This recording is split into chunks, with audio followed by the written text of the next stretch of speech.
Now, one of the big advantages that the RIA created for investors who are already in the US is when you file a 526E, as long as you're current on the Visa Bulletin, you can now also concurrently file. And concurrent filing basically is you now get to file an adjustment of status. This is only available to investors who are in the US already in a qualifying visa status.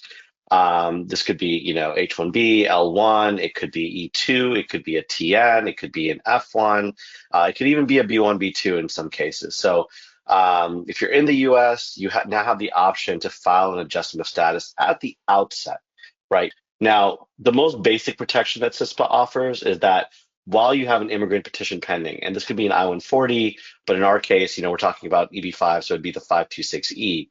The whole time that that case is pending, your kid does not age further. Okay, so to illustrate this, let's use a real life example. Let's say you filed an EB-5 application that was received on your child's 18th birthday.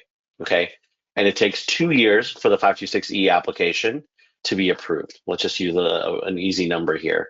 Now, in reality, your kid is aged 20 years, right? But in the government's eyes, that whole time that that application was pending, your child didn't age a day. So at the time of approval, your kid is still 18 because that's when you filed the application. Okay. So in the government's eyes, there's a CSPA age, and that age is often much younger than their real age because their age was frozen by an immigrant petition being filed.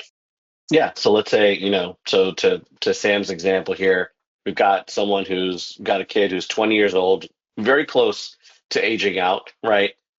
They know that in the next, let's say 3 to 4 months, the visa bulletin is going to retrogress, and basically they won't be able to concurrently file. So let's look at two scenarios: one where they file their EB-5 application before the visa bulletin retrogresses, and one after, right? So the kid is 20. They file. Let's assume that they filed in the next month, and they're able to concurrently file and get their adjustment of status filed.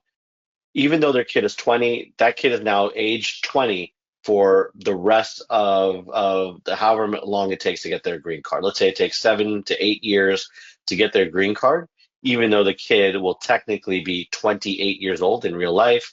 In the government's eyes, thanks to CISPA and the way that USCIS is interpreting a lot of these rules now, that child is still 20 and able to get the green card as a dependent. So by filing concurrently before the 21st birthday of the child, they have essentially protected this child from aging out ever. Okay.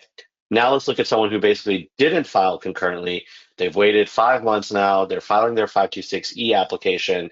They're saying, okay, well, whenever it becomes current, I'll get my adjustment of status in. I just want to take advantage of the EB-5 and secure my future. Sure, that's still an option, but now they haven't locked the child's age. Okay. So they filed the 526E. The 526E does actually lock the child's age in the interim until it's adjudicated. Okay, but let's say the 526E is adjudicated in 2 years, and it takes another 2 years after that. We'll be super optimistic and say it takes only 2 years after that for them to become current again. At that point, the child has actually aged out, and the reason for that is while it's their age is locked during the 526E adjudication period, once you get approved, if you're not current, the child continues to age out. Okay.